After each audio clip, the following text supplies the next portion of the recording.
Hey, how's it going, parents? I'm really excited about today. We're launching into our new series on the Sermon on the Mount. We're just picking 10 lessons over the next 10 weeks of things that we think that is very important to touch on. Things that out of the things that Jesus said were extremely important, out of the sermon that he gave, we're going to pick 10 things that will apply to junior high and high school and give it to them. Today, we're going to be in Matthew 5:5, talking about meekness and what Jesus said about the meekness who will inherit the kingdom of heaven.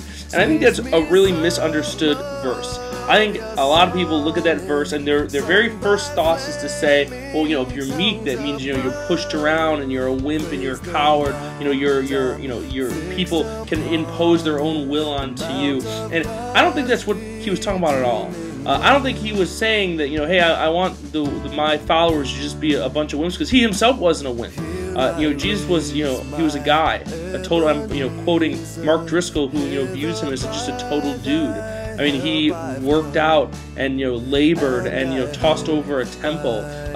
He is a total man. So the idea that he would sit there as a man and say, hey, I'm a man, but I want you guys all to kind of act like little children and just be meek and cowardly. No, that's not what he meant. But I think what he meant was that in order to inherit this thing that I've put aside for you, listen, the battle's already won.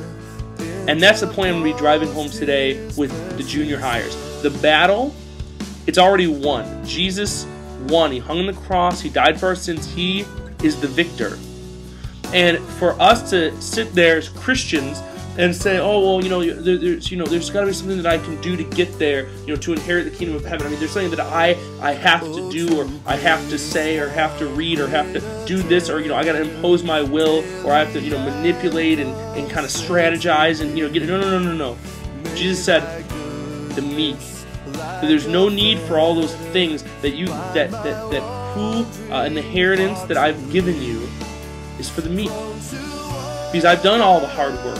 All the labor's been done, and I won, and so did you.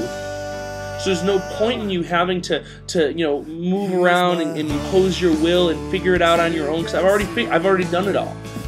That's the point we're going to be driving home with the junior high students today. And I know Laura's going to have an incredible message for her high schoolers as well. So I printed off parent cue sheets. I handed them out at church. I'm going to put the same questions up on here right now. It's going to be listed right under the video on the Tumblr site. So I hope that you check it out.